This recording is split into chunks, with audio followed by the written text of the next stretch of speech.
بسم الله الرحمن الرحيم.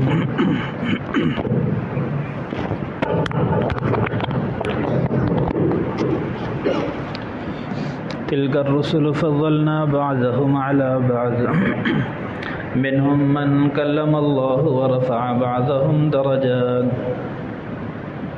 وآتينا عيسى ابن مريم البينات وأيدناه بروح القدس ولو شاء الله ما اقتتل الذين من بعدهم من بعد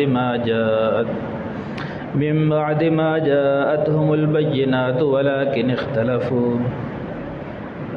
فمنهم من آمن ومنهم من كفر ولو شاء الله ما اقتتلوا ولكن الله يفعل ما يريد. يا أيها الذين آمنوا أنفقوا مما رزقناكم من قبل أن يأتي يوم لا بيع فيه ولا خلة ولا شفاعة والكافرون هم الظالمون. صدق اللہ العظیم. ان آیات کا لفظی ترجمہ ہے تلک الرسل فضلنا بعضهم على بعض. یہ رسول ہیں، ان میں ہم نے فضیلت دی ہے بعض کو بعض پر. یعنی پیچھے انبیاء کے واقعات آئے ہیں اور آگے بھی آ رہے ہیں، تو اللہ تعالیٰ فرما رہے ہیں یہ سب رسول ہیں جن کو ہم نے بھیجا اور ان کو بعض پر فضیلت دی. منہم من کلم اللہ، رسولوں میں سے بعض وہ ہیں کہ جن کو اللہ تعالیٰ نے خطاب کیا براہ راست، جن سے اللہ نے کلام کیا براہ راست، جیسے حضرت آدم علیہ السلام اور حضرت موسیٰ علیہ السلام. ورفع بعضهم درجات، اور بعض کے اللہ تعالیٰ نے درجات کو بلند کیا. یعنی براہ راست کلام تو نہیں کیا لیکن ان کے درجات بہت بلند ہیں، جیسے ہمارے نبی حضرت محمد صلی اللہ علیہ وسلم، حضرت ابراہیم علیہ السلام. آگے فرمایا وآتینا عیسی ابن مریم البینات. اللہ تعالیٰ فرما رہے اور ہم نے دی عیسیٰ ابن مریم کو واضح نشانیاں، یعنی معجزات عطا فرمائے. وَأَيَّدْنَاهُ بِرُوحِ الْقُدُسِ، اور ہم نے مدد کی عیسیٰ علیہ السلام کی روح القدس کے ذریعے، یعنی جبرائیل علیہ السلام کے ذریعے سے ان کی مدد فرمائی. وَلَوْ شَاءَ اللَّهُ مَا اقْتَتَلَ الَّذِينَ مِن بَعْدِهِمْ، اگر اللہ تعالیٰ چاہتا تو نہ لڑتے یہ آپس میں ان کے بعد، یعنی جو ان کی یہود و نصارہ کی آپس میں لڑائی ہے، اگر اللہ چاہتا تو یہ نہ لڑتے. من بعد ما جاءتهم البینات، بعد اس کے کہ ان کے پاس واضح نشانیاں آ چکی. ولکن اختلفوا، لیکن انہوں نے آپس میں اختلاف کیا. فمنہم من آمن ومنہم من کفر، بس ان میں سے دو طبقے بن گئے، ایک تو وہ ہیں جو ایمان لے آئے اور دوسرے وہ ہیں جنہوں نے کفر کیا. ولو شاء اللہ ما اقتتلوا، اگر اللہ تعالیٰ چاہتے تو یہ آپس میں نہ لڑتے. ولیکن اللہ یفعل ما یرید، لیکن اللہ تعالیٰ کرتا ہے وہ جو چاہتا ہے. یا ایھا الذین آمنوا انفقوا مما رزقناکم، اے ایمان والو خرچ کرو اس میں سے جو ہم نے تم کو روزی دی ہے. قبل اس کے کہ ان یأتی یوم لا بیع، کہ وہ دن آ جائے جس میں نہ تو خرید و فروخت ہے، نہ تجارت ہے، ولا خلہ، اور نہ اس میں دوستی ہے، ولا شفاعہ، اور نہ وہاں کسی کی سفارش چلے گی.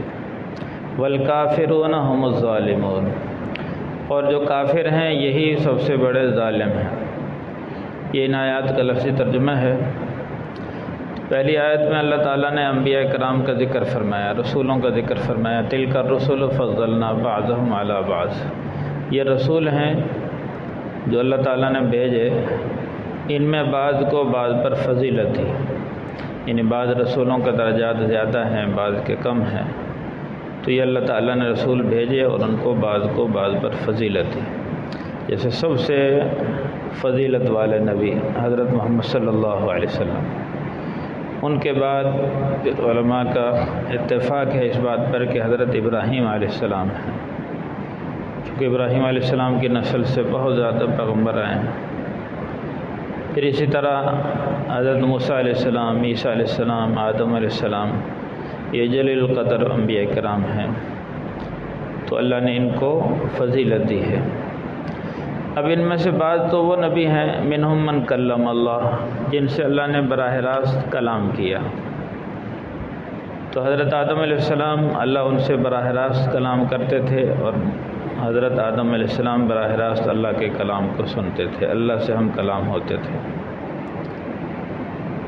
چونکہ جب اللہ نے فرشتوں کو حکم دیا سجدہ کرو تو انہوں نے سجدہ کیا، وعلم آدم، پھر اللہ نے فرشتوں کو ایک طرف بٹھایا، آدم علیہ السلام کو ایک طرف، پھر فرشتوں سے کہا چیزوں کے نام بتاؤ، وہ نہ بتا سکے، پھر اللہ نے آدم علیہ السلام سے کہا، انہوں نے سب کے نام بتلا دیے۔ تو یہ سب اللہ تعالیٰ نے ان سے براہ راست کلام کیا۔ ایسے ہی حضرت موسیٰ علیہ السلام سے براہ راست کلام ہوتا، لیکن ایک جگہ متعین تھی، وہ کوہ طور پر جاتے اور وہاں جا کر اللہ سے ہم کلام ہوتے، تو اللہ براہ راست ان سے خطاب کرتا، وہ اللہ کے کلام کو سنتے۔ آگے فرمایا کہ بعض کو بعض پر فضیلت ہے، یعنی کسی کو کوئی امتیازی شان ملی ہے، کسی کو کوئی امتیازی شان ملی ہے۔ اور موسیٰ علیہ السلام کو تو اللہ نے یہ اپنا کلیم بنایا، ان کا کلمہ بھی نام آتا لا الہ الا اللہ موسیٰ کلیم اللہ، کہ وہ موسیٰ جو اللہ سے کلام کرنے والے ہیں۔ ایسی اللہ نے حضرت عیسیٰ علیہ السلام کو دوسری ایک فضیلت عطا فرمائی، یعنی موسیٰ علیہ السلام کو اللہ سے ہم کلامی کا شرف حاصل ہوا، لیکن عیسیٰ ابن مریم کو اللہ نے معجزات عطا فرمائے۔ عیسیٰ ابن مریم کو ایسے معجزات عطا فرمائے جو دیگر نبیوں کو نہیں ملے۔ تو ان کے پاس ایسے معجزات تھے کہ مردوں کو زندہ کر دیا کرتے تھے، کوئی فوت ہوا ہے تو اللہ کے حکم سے فرماتے کہ قم بإذن اللہ، اللہ کے حکم سے کھڑے ہو جاؤ، وہ کھڑے ہو جاتے، یعنی مردہ سے زندہ ہو جاتے۔ ایسی مٹی کی چڑیاں بناتے اور ان میں پھونک مارتے، فَأَنفُخُ فِيهِ فَيَكُونُ طَيْرًا بِإِذْنِ اللَّهِ، تو اللہ کے حکم سے وہ پرندے بن جاتے، یعنی اڑنے لگ جاتے۔ لیکن وہ مستقل، چونکہ خالق اللہ تعالیٰ کی ذات ہے، وہ عارضی طور پہ بنتے تھے پرندے، اڑ جاتے تھے، پھر آگے جا کے وہ گر کے مٹی بن جاتے تھے، مستقل پرندے نہیں رہتے تھے، کیونکہ مستقل بنانے والی ذات صرف اللہ کی ہے۔ ایسے ہی وَأُبْرِئُ الْأَكْمَحَ وَالْأَبْرَصَ وَأُحْيِي الْمَوْتَى، کہ برس کوڑ کی بیماری جس کا آج تک کوئی علاج نہیں ہے، لیکن حضرت عیسیٰ ابن مریم علیہ السلام ہاتھ پھیرتے اور دم کرتے تو وہ بیماری ٹھیک ہو جاتی۔ ایسے اکمہ کہتے ہیں ماں کے پیٹ سے اندھا پیدا ہو، اس کا آج تک کوئی علاج نہیں ہے دنیا میں۔ ماں کے پیٹ سے کوئی نابینا پیدا ہو جائے تو اس کو کوئی دنیا کی طاقت آنکھیں نہیں دے سکتی سوائے اللہ تعالیٰ کی ذات کے۔ لیکن اللہ تعالیٰ نے حضرت عیسیٰ علیہ السلام کو وہ معجزہ عطا فرمائے تھے، وہ آنکھوں پہ ہاتھ پھیرتے اور اللہ کا کلام پڑھ کے دم کرتے تو اللہ اس کو بینائی دے دیتے۔ یہ ایک امتیازی شان تھی حضرت عیسیٰ ابن مریم کی، تو اللہ نے ان کو یہ معجزات عطا فرمائے۔ موسیٰ علیہ السلام کی امتیازی شان تھی، اللہ سے ہم کلام ہوتے تھے، اور اللہ نے ان کو ایک عصا عطا فرمایا تھا موسیٰ علیہ السلام کو کہ وہ پتھر پر مارتے ہیں تو 12 چشمے جاری ہو جاتے ہیں، سمندر پر مارتے ہیں تو 12 راستے بن جاتے ہیں۔ تو یہ اللہ کی قدرت کی نشانی تھی۔ تو یہ انبیاء کرام کو کی فضائل بیان ہوئے۔ آگے فرمایا وَلَوْ شَاءَ اللَّهُ مَا اقْتَتَلَ الَّذِينَ مِن بَعْدِهِمْ، بعد میں حضرت موسیٰ علیہ السلام کی قوم اور حضرت عیسیٰ علیہ السلام کی قوم میں آپس میں اختلافات، وہ ان کو کافر کہتے ہیں، وہ ان کو وقالت اليهود ليست النصارى على شيء وقالت النصارى ليست اليهود على شيء، یہودی کہتے ہیں عیسائیوں کو کوئی مذہب نہیں، یہ بے دین ہیں، عیسائی کہتے ہیں یہودیوں کو کوئی مذہب نہیں، یہ بے دین ہے۔ تو یہ اختلاف کیوں ہوا؟ تو یہاں اللہ تعالیٰ فرما رہے ہیں وَلَوْ شَاءَ اللَّهُ مَا اقْتَتَلَ الَّذِينَ، اگر اللہ تعالیٰ چاہتا تو یہ آپس میں نہ جھگڑتے، بعد اس کے کہ ان کے پاس نشانی آ چکی تھی۔ وَلَٰكِنِ اخْتَلَفُوا، لیکن اس کے باوجود انہوں نے اختلاف کیا۔ فَمِنْهُم مَّنْ آمَنَ وَمِنْهُم مَّن كَفَرَ، ان میں سے بعض کافر بن گئے اور بعض ایمان والے بن گئے۔ یہ ایسا کیوں ہوا؟ تو اس کی دیگر آیات میں اللہ نے تشریح فرمائی ہے کہ جس کے دل میں ہدایت کی طلب ہو اور ہدایت کے لیے محنت اور کوشش کرے، ہدایت اللہ سے مانگتا رہے، جدوجہد کرے، اللہ اس کے لیے ہدایت کے راستے کھول دیتے۔ اور جس کے دل میں حسد اور بغض ہو، اب یہودیوں کے دل میں حسد اور بغض تھا، انہوں نے اس لیے حضرت عیسیٰ علیہ السلام پر بھی ایمان نہیں لائے اور پھر حضرت محمد صلی اللہ علیہ وسلم پر بھی ایمان نہیں لائے، حالانکہ یہودیوں کا فرض بنتا تھا کہ جب عیسیٰ علیہ السلام آ گئے تو ان پر سب ایمان لے آتے، کیونکہ جب آخر میں پیغمبر آ جائے تو پہلے پیغمبر کی شریعت منسوخ ہو جاتی ہے تو آخری پیغمبر کی شریعت چلتی ہے۔ اب جب حضرت محمد صلی اللہ علیہ وسلم تشریف لے آئے تو پھر ان یہودیوں اور عیسائیوں سب پر یہ فرض تھا، سب کی ذمہ داری تھی، چونکہ ان کے نبیوں نے ان سے وعدہ لیے وہ تھے، ان کی کتابوں میں لکھا ہوا تھا کہ آخری پیغمبر پر ایمان لانا، بلکہ اللہ نے سارے نبیوں سے یہ وعدہ لیا۔ وَلَقَدْ أَخَذَ اللَّهُ مِيثَاقَ النَّبِيِّينَ لَمَا آتَيْتُكُم مِّن كِتَابٍ وَحِكْمَةٍ ثُمَّ جَاءَكُمْ رَسُولٌ مُّصَدِّقٌ لِّمَا مَعَكُمْ لَتُؤْمِنُنَّ بِهِ وَلَتَنصُرُنَّهُ، اللہ نے سارے نبیوں سے وعدہ لیا، سارے نبیوں نے اپنی اپنی امتوں سے وعدہ لیا کہ جب آخری پیغمبر آ جائیں اور وہ کتاب اور حکمت لے کر آئیں تو پھر تم اس پر ایمان لے آنا اور اس کی مدد کرنا۔ اور پھر یہ نہیں ہے کبھی پہچانا نہ ہو، بلکہ یعرفونہ کما یعرفون، کہ ان کی کتابوں میں نشانیاں لکھی جا چکی اور ان نشانیوں کے ذریعے سے آخری پیغمبر کو پہچان لیا، ایسے پہچانا جیسے اپنی اولاد کو پہچانتے ہیں، یعنی شناخت کرنے میں کوئی اشتباہ نہیں رہا، لیکن صرف ایک قومیت کی بنا پر کہ بھئی یہ بنی اسرائیل میں سے کیوں نہیں آیا، بنی اسماعیل میں سے آیا تو اس لیے ایمان نہیں لائے، حسدا من عند انفسہم، حسد کی بنا پر ایمان نہیں لائے۔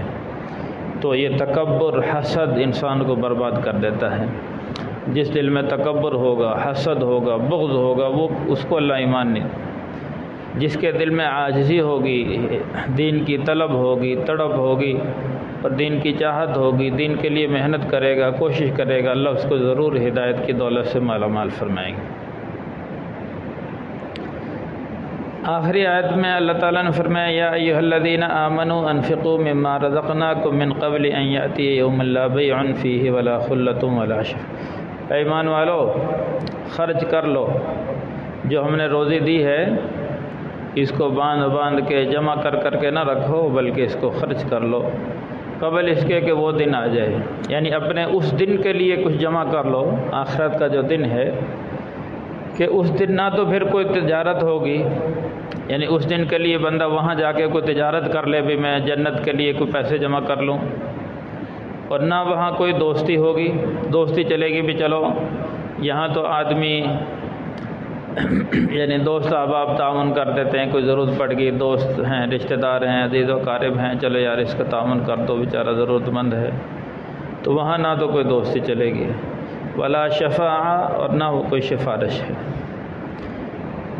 تو یہاں جو اعمال کر کے لے گیا، جو یہاں سے بھیج دیا وہی کام آئے گا، اس لیے کہا جا رہا ہے کہ اس دن کی تیاری کر لو، اس دن میں نہ تو کوئی تجارت ہے، نہ کوئی دوستی چلے گی، نہ کوئی سفارش چلے گی، اور کافر اس دن بہت خسارے میں ہوں گے، والکافرون هم، کافر ظالم ہیں اور یہ بڑے خسارے میں ہوں گے۔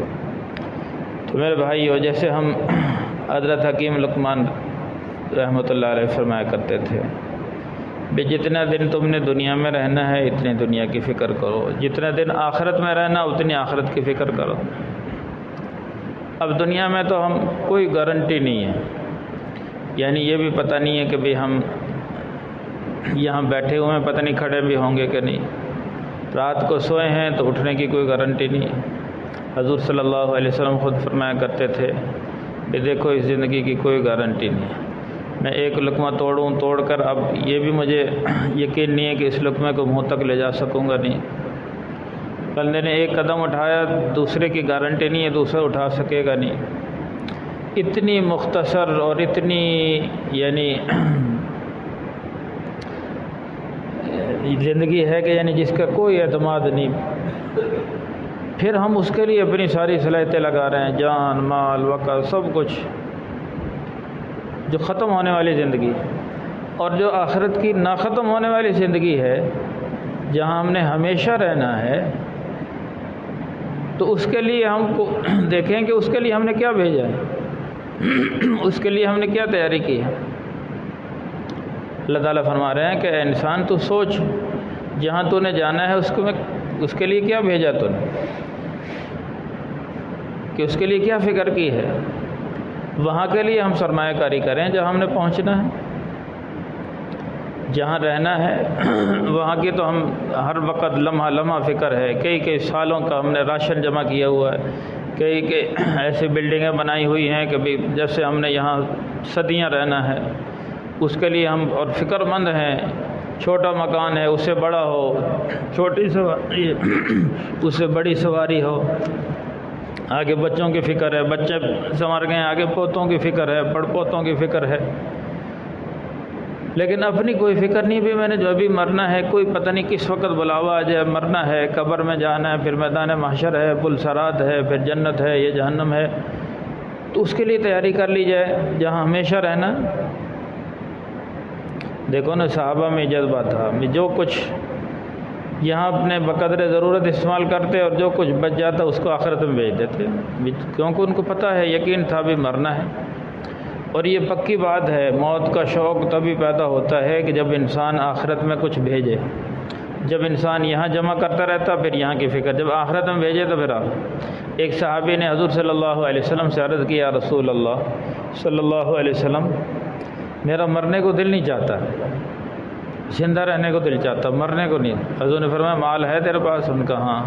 ان کا پھر اس کو خرچ کر دے، اس کو اللہ کے راستے میں بھیج دے۔ تو انہوں نے جو وہ مال تھا سارا خرچ کر دیا، پھر پوچھا اب میرا مرنے کو دل چاہتا ہے، کیوں کہ اب جو سرمایہ تھا آگے بھیج دیا۔ انسان کو اللہ نے مال کی محبت اللہ نے انسان کے دل میں رکھی، وَإِنَّهُ لِحُبِّ الْخَيْرِ لَشَدِيدٌ، قرآن میں فرمایا کہ انسان مال سے شدید محبت کرتا ہے۔ اگر ہمارا مال یہاں ہے تو یہاں رہنے کی تمنا ہوگی، اگر مال کو آگے بھیج دیا ہے تو پھر آگے جانے کی تمنا ہوگی۔ جو آگے بھیج رہے ہیں خرچ کر رہے ہیں آخرت کے، تو ان کو آگے جانے کی فکر ہے بھی وہاں جائیں، جنت ہمارے لیے تیار ہے۔ اور جس نے آگے کچھ بھیجا نہیں تو اس کو جانے کی فکر ہی نہیں ہوتی، وہ تو یہیں رہے گا بھی، سارا سرمایہ یہاں لگایا ہوا تو پھر آگے کیوں جا، اور یہاں سے جانا پڑے گا۔ یہ نہیں ہے کہ بھی سرمایہ لگا دیا تو وہ ٹھہر جائے گا، نہیں، جب بلاوا آ گیا تو جانا ہوگا۔ اس لیے عقل مندی کا تقاضا یہ ہے کہ اپنا سرمایہ کاری آخرت کے لیے کریں، اپنی قبر کے لیے، جنت کے لیے جہاں ہم نے پہنچنا ہے اس کی تیاری کریں۔ ایک واقعہ ہے ہارون رشید کا کہ ان کے زمانے میں بہلول رحمۃ اللہ علیہ بہت اللہ والے تھے، وہ رہا کرتے تھے۔ ایک دفعہ وہ تشریف لائے تو ہارون رشید نے ایک چھڑی دی۔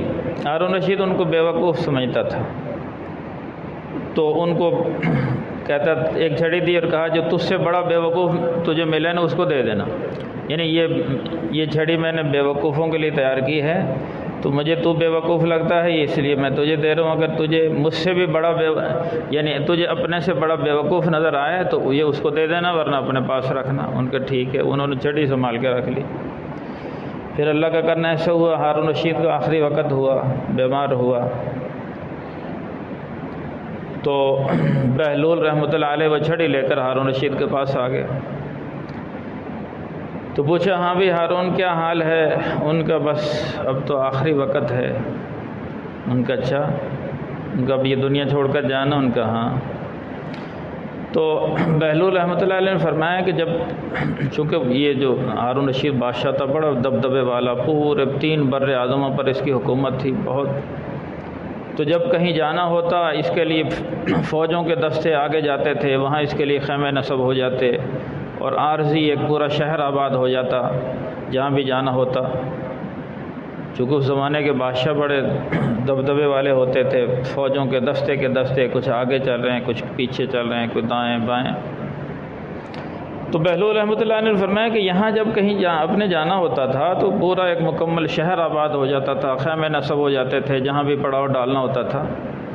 تو اب آپ نے آخرت کی تیاری کے لیے جانا، وہاں کتنے محل تیار کیے ہوئے ہیں، اور یہاں مسلم محل بھی بہت زیادہ بنائے تھے، چونکہ بادشاہوں کے پاس پیسہ وافر ہوتا تھا، اپنے محلات تعمیر کرتے۔ ان کا وہاں تو کوئی محل نہیں ہے، ان کا وہاں آگے کوئی فوجی دستے بھیجیں جو آپ کا استقبال کریں گے، ان کا فوجی دستے بھی کوئی نہیں بھیجے۔ تو ہارون رشید نے پھر وہ چھڑی نکال کر اس کو دے دی۔ ان کا مجھے تو اپنے سے زیادہ بے وقوف تو لگتا ہے، تو نہیں مجھے چھڑی دی تھی نا بھی تو کہ تجھ سے زیادہ بے وقوف مجھے تو لگتا ہے کہ تیرے پاس اتنا مال اور سرمایہ تھا، یہاں تو جاتا تھا تو اپنے لیے استقبالی کیمپ لگواتا، تو وہاں تو نے جانا ہمیشہ کے لیے جانا ہے، اور وہاں استقبال کی کوئی تیاری نہیں، تو اس لیے یہ چھڑی تو رکھ لے کہ مجھے تو اپنے سے زیادہ بے وقوف تو لگتا ہے۔ تو کہنے کا مقصد یہ ہے کہ انسان دنیا میں عارضی ٹھکانا ہے، یہاں اتنے محلات اتنی تیاری کرتا ہے، آخرت میں جہاں ہمیشہ رہنا وہاں کی بھی ہمیں تیاری کرنی چاہیے۔ تو یہی قرآن میں فرمایا یا ایھا الذین آمنوا انفقوا مما رزقناکم، اے ایمان والو خرچ کر لو اس دن سے پہلے کہ ایسا نہ ہو وہ دن آ جائے جس میں نہ تو خرید و فروخت ہے، نہ کوئی دوستی ہے، نہ سفارش ہے، اور وہاں پھر وہی کام آئے گا جو یہاں سے بھیجا ہے۔ اللہ عمل کی طرف۔ الحمدللہ رب العالمین والعاقبۃ للمتقین والصلاۃ والسلام علی سید الانبیاء والمرسلین۔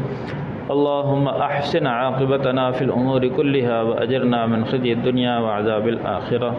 اللہم وفقنا لما تحب وترضى من القول والعمل والفعل والنیت والہدى۔